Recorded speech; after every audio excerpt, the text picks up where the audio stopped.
Oh no. Oh. In towards Lewandowski. Well, he missed a couple in the first half.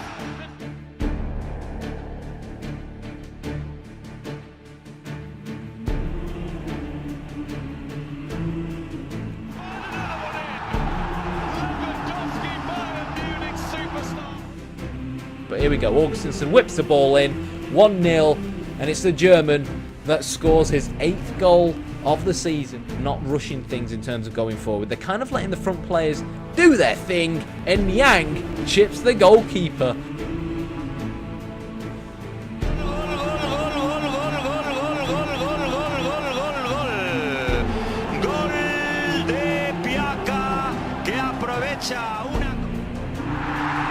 And it's into the net from Gabriel. What a goal! Gabriel Barbosa is the man of the moment.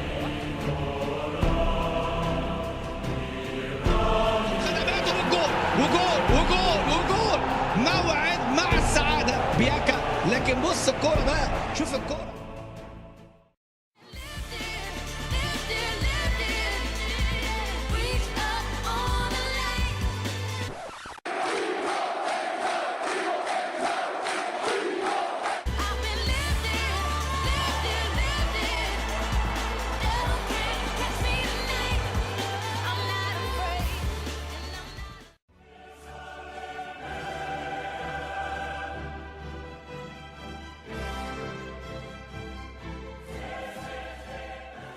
Champions League semi-final.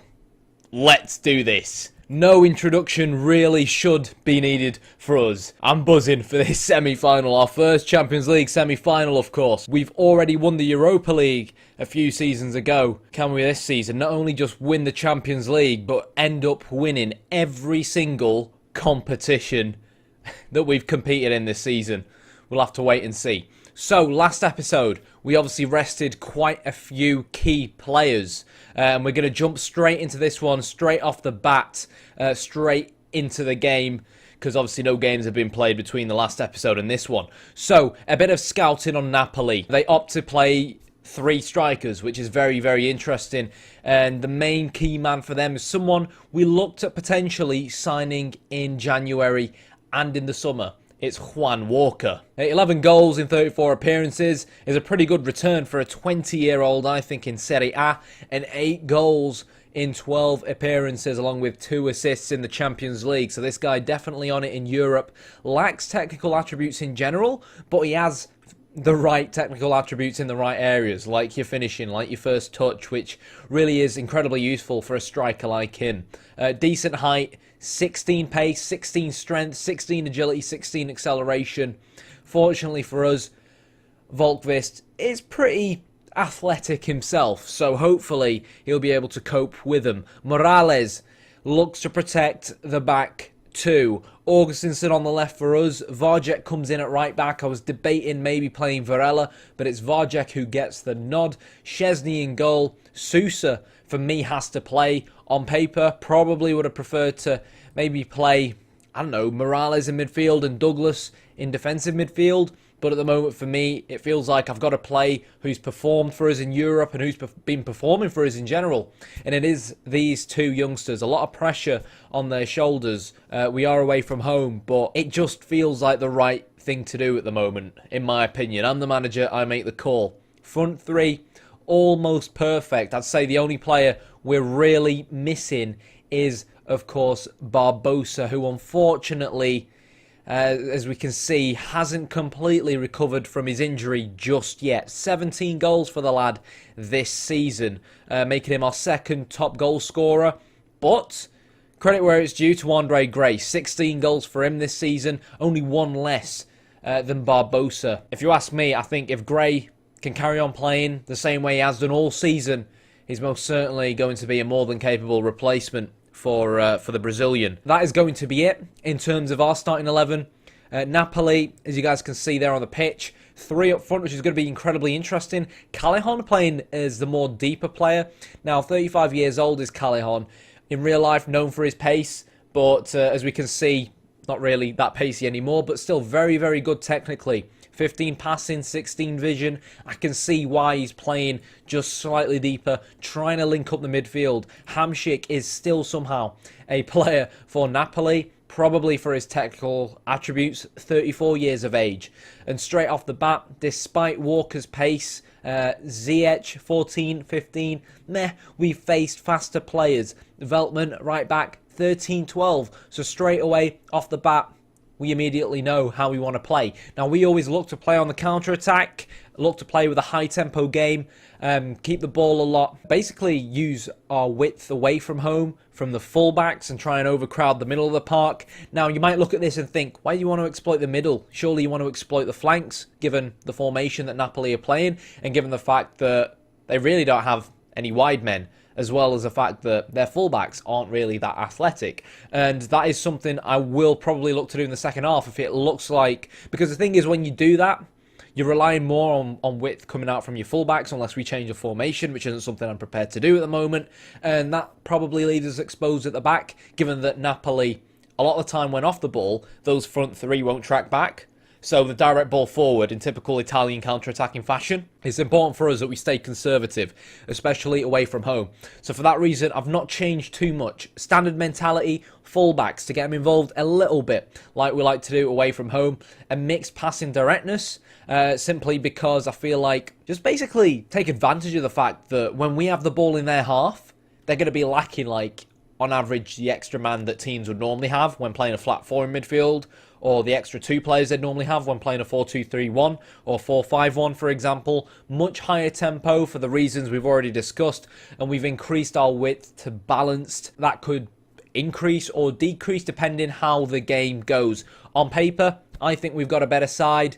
Let's keep it simple. Let's keep playing the type of football we want to play. I feel like the way we're set up, the way we play our football, should match this Napoli tactical approach pretty well, unless our defenders for some reason really get overpowered by three players up front. And that's also obviously another reason why we've gone with a normal defensive line. Not really too fussed about the offside trap. Can't be too careful with the pace of Walker up front, but at the same time, again, we don't want to create too much of a gap between our goalkeeper and our defensive line, because they're always going to have three up front, always looking to make runs in behind, and we want to try and reduce that space that they normally get. So, without further ado, oh, bloody hell, I need a breath after that.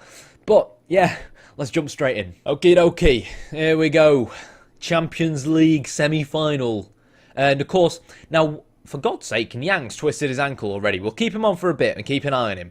Now, of course, one strange thing for us, we obviously normally always kind of man mark opposition wide players, and given this very narrow formation that Napoli are playing, it would probably be somewhat catastrophic for us if we did actually tell our front kind of two wide players to man mark their two strikers, because they'd end up coming far too deep. That's a really good tackle from Camacho, and that's something we can't really afford to do. But straight away, as we were trying to attack, we saw how wide both Nyang and Piaka were in terms of when we had the ball, which means despite them really being kind of AMCLs and AMCRs, they are looking to, of course, exploit the space out wide that is basically left by the fact that Napoli only really have fullbacks protecting the wide areas. Piaka should have scored there.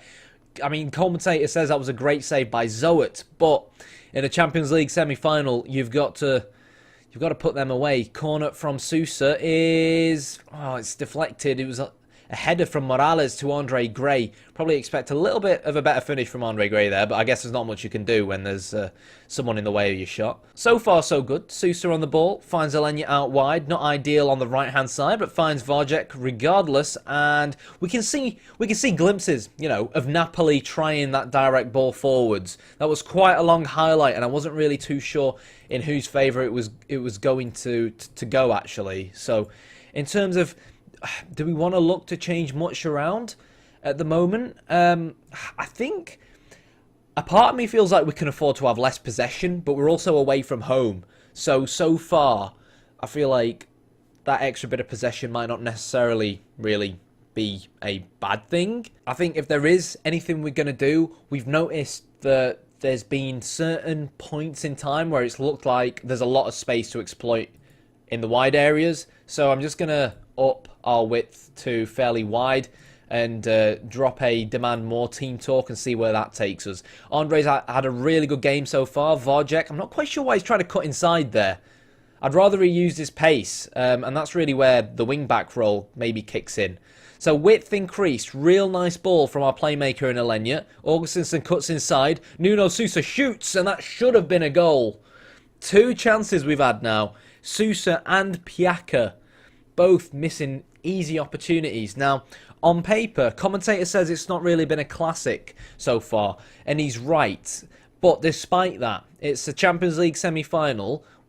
Napoli haven't really had much of a sniff. It's a shame that Nyang's going to have to go off at half-time, of course. In a way, it's kind of a tough one for me, because I want to win every game I can. So the question for me now is, do I change it? Or do I just keep what's currently been working for us? Or are Napoli, for example, going to change it? And am I going to have to make changes to basically counteract their changes? Now, the thing is, Messina and Veltman both have yellow cards. So, again, this might seem like a bit obvious, because those that kind of watch me a lot will know I like to do this. But when I see players with yellow cards, I like to go in hard on them, especially ones that have a high aggression. Sometimes that can be what you need to try and trigger one of them to maybe put in a tackle that will get them sent off. And I'm going to look to show them onto their weaker feet as well. That'll increase the possibility that they might make a mistake, and hopefully they'll get sent off. Now, in an ideal scenario, I would maybe move these out wide a little bit, because that way, rather than how we kind of saw our fullbacks cutting in on the inside, rather than going in on the outside and getting balls into the box, it would kind of promote that would make life more difficult for them fullbacks and make it more likely they get sent off. But like I said, we're away from home. If we came away with 1 away goal, or we came away from this tie with a 0-0, I've got full confidence that we'd be able to see things out at Ewood Park. Dare I say it, even if we lose 1-0, I do genuinely feel like we can beat them at Ewood Park. So I'm not going to fully go for it. I don't feel like we need to at the moment in time. But one change I will actually make is bring on Marco Rog on that right-hand side. He is right-footed. He's incredibly pacey, very good dribbling-wise as well. His composure, as we know, can sometimes let him down, but he's an ex-Napoli player, and I feel like he might have something to prove. Straight in, that was faster than I probably expected. Giroud actually comes on, which is surprising. And Napoli, you know, they've gone with Walker down the middle now. They've gone with Walker down the middle. We'll stay fairly wide. We'll get rid of retained possession. 59% possession. Removing retained possession will probably mean we'll lose about 5%. Away from home, it would still leave us with most of the possession. So I'm fine with that, really. Let's take work ball into box off. And just that'll give the lads up front maybe a little bit more freedom to do something a little bit different, perhaps. And see if that helps us create any chances. I've just realised I've not actually been in full screen. That's what happens to you. Now we've got the wrong scoreboard up. This is all going tits up. Okay, that's looking better now. 60th minute, and we've got a throw-in. Varjek finds Rog, who's nice and fresh. Off the bench, of course.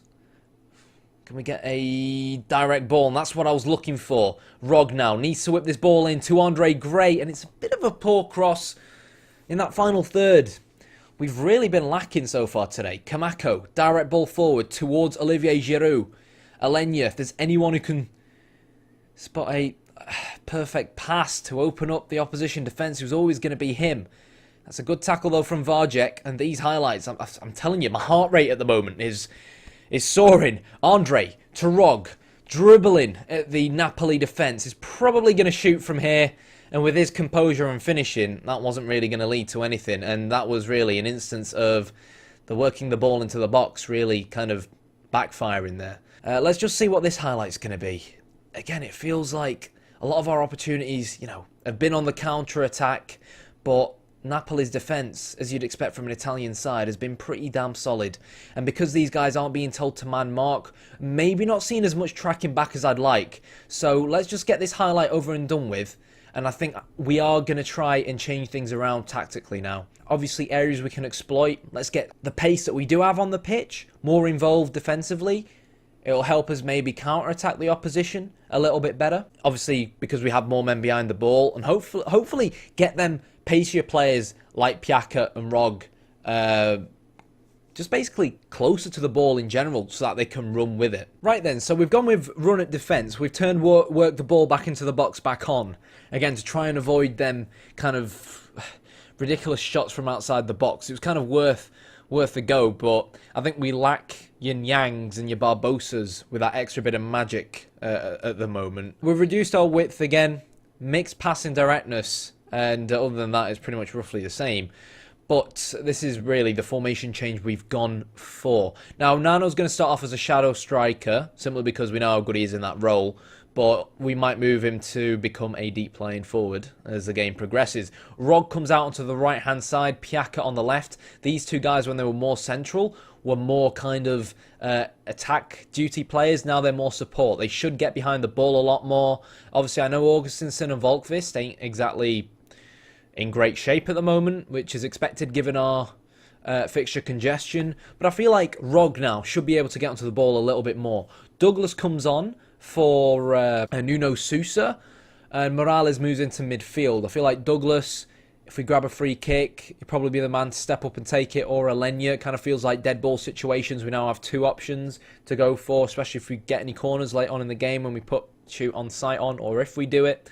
And the fact that these two are on support and now in wider positions should kind of give them more room, you know, to cause the opposition problems. And we'll see where that takes us. Just to clarify as well, one thing I forgot to do was actually exploit both flanks. We are going to just bite the bullet and try and exploit both flanks. Not ideal, obviously, familiarity is dropping. But, you know, when familiarity looks like it's over 65-70% and you've got players as good as ours, sometimes I feel like, for the sake of trying to change things tactically, it's sometimes worth taking that hit on your familiarity. Even though I do still personally feel like familiarity plays far too much of a role in Football Manager than it should. But anyways, back into the game. So here we go. Double substitution coming on. We could probably do with a bit of a team talk with the lads. Demand more of them. 75, 70. Well, blimey. Right, okay. Nothing's come of that. Brilliant. So, Nano deep lying forward on attack. And, yeah, let's start shooting on sight a little bit. We'll go a little bit more direct. Again, looking to exploit the flanks. And leave it at that. Hey, if it ends 0-0, given that we're the away side, I don't think we can complain too much. 85, 86, 89. And unfortunately, it does seem like a game that had so much potential has ended in a 0-0. But I don't feel like I can be harsh on the lads. Volkvist had a really good game, which was awesome to see, especially given the fact that Napoli were playing with three up front. I do think we're going to see, tactically, something very different come out from Napoli away from home, which is going to be a completely different kettle of fish. So we'll have to see, you know, what happens with that when we face them at Ewood Park. But, again, I think if you'd offered me 0-0 before the game, without Barbosa in the side, Nyang going off injured, away from home, I probably would have taken it. Barbosa should be back for the second leg. And hopefully Nyang's, for God's sake, injury isn't too bad. He's going to be out for 3 weeks. So, well, our game against Napoli is in about a week's time. So, I'm not sure if he'd even make the Champions League final, you know. So I've got no idea when the Champions League final would be. But there's a big chance now that Nyang could actually miss the Champions League final, I guess. Which is a shame. But, as I promised, this is going to be a double episode. So, let's go play Leicester, or rather, I'm going to go play Leicester, and I'll be back with the second leg of the Napoli game, Champions League semi-final. I want to say don't go anywhere, but you're obviously not going to go anywhere, are you? So, be right back.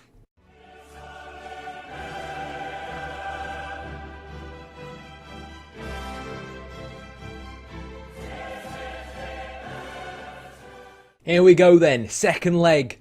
Time to make sure we, of course, firstly, don't concede any away goals. Secondly, just make sure we win this game.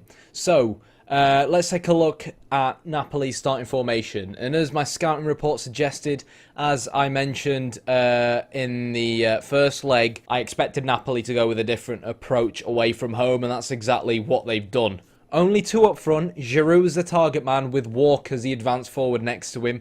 3 really playmaker-ish, creative-ish midfielders in the middle of the park with the 2 wing-backs and 3 centre-backs for Napoli. Now, it's going to be interesting. Obviously, we're going to start with IWBs to kick things off. I feel like they'll help us try and match them 3 in midfield that Napoli have. But, obviously, when Kunz and Piaka, those pacey players, start making runs forwards down the wings, if we can get an overlapping fullback to create a 2 versus 1 situation down the wings, that's great for us. But again, no need to bite off more than we can chew just yet. Giroud is always a handful on this game, regardless of how old he is. Juan Walker, as we've already seen, has a very, very good record scoring in the Champions League. We're going in hard on practically all 3 playmakers. They're not really hard ball winners, you know what I mean? And that's why Napoli have gone with a 3rd centre-back to try and even things out defensively. We are also going to be looking to go hard on Giroud. Most of the Napoli game plan is going to be get the ball out wide to an overlapping wing-back, whip the ball in, hope Giroud gets a head onto it, and hope that, you know, we've got a midfielder who's pushed up, or Walker somewhere in the box. Man marking. Now, obviously they played a narrow 4-3-3, so man marking wise, our 2 front wide men didn't contribute that much off the ball, which I think maybe didn't help us play that kind of high tempo counter-attacking game we may have wanted to. Now they can man mark the wing backs. Now, this 5 at the back formation is something that I think is a bit overpowered this year on Football Manager, but I'm not going to sit here and make excuses for it. It's something we struggle against when Watford obviously play with it in the league. So the way we normally counteract that is to make sure we always keep them wing backs under control, because they're the name of the game for that kind of approach, really. At least what we see from Watford, and I think it's going to be the exact same what we see from Roberto Di Matteo's Napoli side. So Piaka and Kunz will be respectively marking them wing backs. Kunz and Barbosa, 2 new faces as opposed to the first leg. Bags of pace. Barbosa in very good form. I initially put Piaka in the middle and Barbosa on the left, but then when I saw that they had Baba Rahman and Corsia as the wing backs, I kind of feel like Piaka will offer a lot more defensively against Corsia, whilst Kunz's pace will help us keep up with the sheer amount of pace that Baba Rahman has to burn himself, who in my opinion is one of the best left backs on the game, so credit where it's due to Napoli.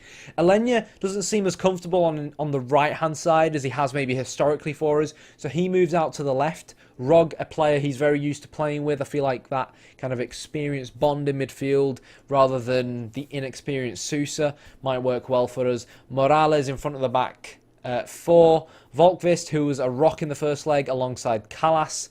Both of them keeping a clean sheet against Leicester as well. As we know, Bayern Munich have beat Spurs 4-1 on aggregate in the other semi-final. We've beat Bayern Munich, I think, twice so far this season in the Champions League. They obviously went off to a poor start in the Bundesliga, had them in our group. And I can't help but feel confident that if we have to face them in the final, we can take them, because we've already beat them at least once so far this season. Augustinsson plays left back. Varela comes in instead of Varjek at right back. Again, experience, calm-headed, played against Leicester, and again, impressed me. This guy, he might be getting older, but Varjek offers a lot more going forward in terms of pace and so on, but Varela, mental attributes, technically very, very good. We're going to jump straight in. We're going to play our own game. We've not really changed too much to what we normally do. A mixed passing directness. We're at home. We've got the 12th man behind us. Let's just play our own game, make sure we keep Napoli's wing-backs quiet, and hopefully we'll be fine. Cool, blimey. I mean, maybe, I think one thing I might like to do is increase our width. I always find increasing our width works well when you come up against teams that... Oh, wow, Piaka, wow! Oh, what a shame. It always seems to work well when you come across teams that play with 5 at the back and obviously rely so much on the wing-backs. So I'm actually going to change to a balanced width, which is still pretty narrow, but just not as narrow as how we normally like to play. And the reason why I find that works pretty well is because whether we like it or not, Napoli are going to be looking to try and make the pitch as big as possible. And when we're a little bit narrow, even though we might have players man-marking them wing-backs, they tend to have more room than I would like. So, yeah. Here we go. Barber on the ball. It's a very good tackle from Kunz. And he's going to find Rog in midfield. Ex-Napoli man himself. To Barbosa, who got 2 goals against Leicester.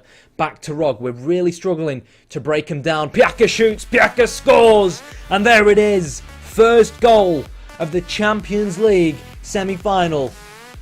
Piaka scored one of them early on in the season. I can't remember against who. I think it was like a 93rd minute winner. But I'm glad. I'm really glad he's not waited until the 93rd minute to blast that one in. Should the Napoli goalkeeper, Zoet, maybe have done better? Probably. But you know what? I couldn't give a damn because we're 1-0 up. Ziyech now. We need to start getting in a little bit harder, I feel like, onto some of these... What? They lead on away goals. How's that happened? Bloody Giroud. Oh. It's their first shot on target as well. What a load of absolute tosh. We're going to stay calm. We're not going to panic too much. 30 minutes in. We've got goals in us. We do. We honestly do. 40 minutes. Here's a chance for us. Kunz gets tackled. Should that have been a penalty? Probably not. The ball was won. And now we'll probably see the direct ball going forward. Thinking about the second half. I'm thinking about the second half already. Napoli haven't played well at all, but whether we like it or not, we need not just 1 goal, but 2 goals, you know. And if Hamsik, missed tackle there. Morale sent off. You can't make this up right now. Let's look at the stats, and this lad's got sent off now. He's got sent off. Where do we go from here? I mean, 10 men now. Tactically, we're an absolute mess. We're going to stay strikerless. Going into the second half, probably get some strikers on the pitch. Feel like wing-backs, it's wing-back versus wing-back at the moment. But I feel like second half, whether we like it or not, whether it's a normal play, the way we play or not, we are going to have to try and double up on the wings and take advantage of them wing-backs. I mean, not ideal to get balls into the box, you know, when they've got 3 centre-backs and we're a man down as well, so we can't really opt to go with 2 up front. Right, okay.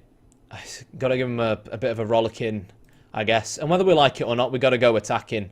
You know, I'm not exactly the biggest fan of doing it, 10 men and all that jazz, but we don't really have much of a choice. It's that simple, really. Let's change things around. Okay, this is what we've gone for. Obviously, not really ideal. Kunz can't play out there on the right-hand side. Obviously, Rog can, but I don't really feel like I want him to do that. Varjek has to come on for Varela, because we're going to go with wing-backs. This is what I was talking about. They've, you know, got 1 set of wide men, unless they end up changing that. Hopefully not. We've got to take a gamble here. You know, them direct balls, whether we like it or not, are going to be coming forwards. I've got to just live with the fact that Volkvist and Kalas will be able to deal with it. And we've got to try and double up over there, try and get more balls into the box. Barbosa pushes up to become a complete forward.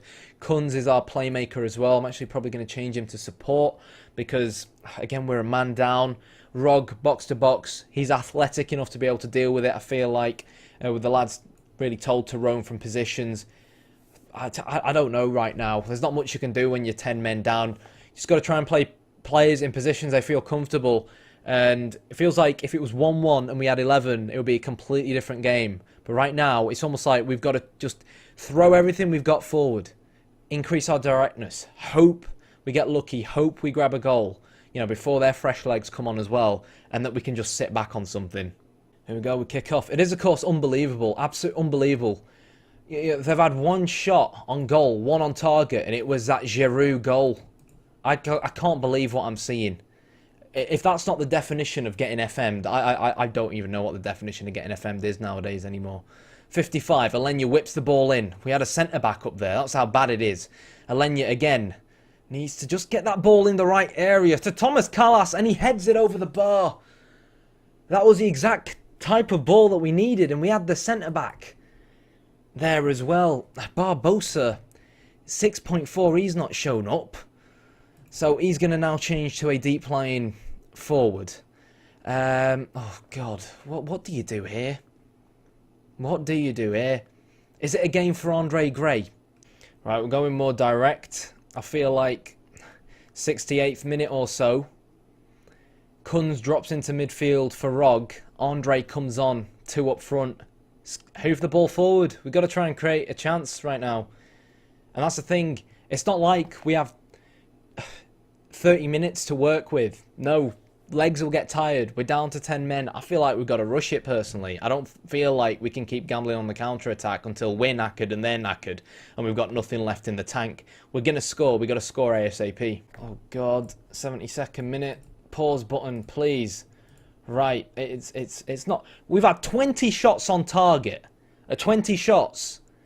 And 6 of them have been on target. And it's somehow 1-1. Come on, let me make a sub. Oh my God, that's a chance. But I don't even care about the chance right now. Kunz is going to drop into midfield as an advanced playmaker. Time for a second striker to come on, really. And it's going to be Andre on his favoured right-hand side as an advanced forward. Simple as that. Thing is, I've just made that sub and brought on a second striker. And knowing my luck, we're going to end up scoring from this. And the second striker's going to end up being useless. Oh, why was Alenya running there? Win that ball back. He's on a yellow card as well. And they find Barber. They got 3 at the back. What a tackle from Varjek. Come on, boys. At the moment, it's not even tactical. It's just get that ball into the box. Oh, my God, and put it past that bloody goalkeeper. How have we not scored there? How have we not scored there? This is FM being FM'd at its finest. Okay, overload. Everything's got to go forward now. I'm afraid. Everything. Absolutely everything.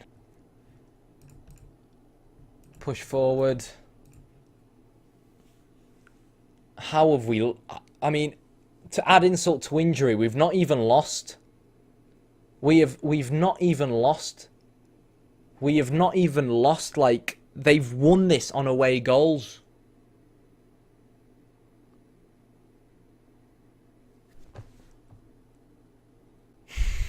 I mean, I was happy with the 0-0 away from home. Look at what we've bloody ended up with. Niang was playing tonight. We'd have been 3-0 up. Barbosa turns it on against Leicester. And then... I can't believe they've had 2 shots on target. Giroud scored... We should have gone defensive after scoring as well. And then Morales, young player, should have known better than to play a young player. This lad is... I mean, he's going to learn from it. This lad is world class. We bought him for bloody £7.5 million, but he's let me down right when it matters most. And we could have easily taken Bayern in the final. It's like what Robbie Di Matteo did with Chelsea, isn't it? Honest to God, it's... completely get dominated all game and somehow do that. It was Torres who scored when Gary Neville's balls dropped, wasn't it? Ah, I need to end this video. I need to go and cry in a corner somewhere. I genuinely thought we were going to do it all. Like, it was going to be... I mean, the aim was always been just to win the Premier League. But somehow we've been... It's looked like we were on the verge of just about winning everything this season. It was going to be the perfect end to the series. End it on 100 episodes as well. But no, it just goes to show it ain't scripted, is it? Jesus Christ. Oh, look at this. Referee came under fire from the home fans after appearing to be more favourable to the visitors with most of his calls. 4.6 rating of 4.6. It weren't even Juan bloody Walker who scored against us. It was bloody Giroud. I said before he's overpowered on this game, regardless of how old he is. And a 37-year-old Giroud has just bloody put Napoli in the Champions League final. It's not even red. Premier League wise, as you guys can see, we are still top of the league. Man United beat Liverpool 4-1, which was a game that I watched. And as you can see, I'm pretty much attending most of their games. So if we win our next game, and Man United, for example, which is highly unlikely, lose to well, actually, it is likely because it's bloody Man City, isn't it? And they lose to Man City, then that, I believe, should secure us a title because it'll obviously leave us, 6 points. 6 points above them because we're on 87. We'd then be on 90 and they'd still be on 84. Even if they draw against Man City and we beat our next game, which is Aston Villa, we'll be on 90. They'll be on 85. which will still mean they can't win the Premier League. So there's a massive, massive chance that providing we can beat Aston Villa, and Man United can anything but win against Man City, and given that they are Man City, they are going to be keen to make sure that Man United at their gaff don't win the Premier League. Pogba suspended as well. It could genuinely be the next Premier League game where we do finally win the Premier League. And we could win the FA Cup as well. It's just a shame that the Champions League, just in the end, I guess, you know, wasn't meant to be. So every game from now until the end of the season, unless of course we do win the Premier League against Aston Villa, is going to be a live com. And if we do win the Premier League against Aston Villa, there'll obviously be no point in us watching the Liverpool game. But the FA Cup final will, of course, be an episode in its own right. So I can't believe what's just happened here, guys. I can't believe it. I really can't. They're 11th in Serie A. And if you ask me, I think Bayern have what it takes to really see it out. They lost as well going into that game 4-1 to Inter Milan. Yeah. If you enjoyed the video, hit the like button, hit the subscribe button. What a series it's been. Unfortunately, not the outcome I wanted. See you next time.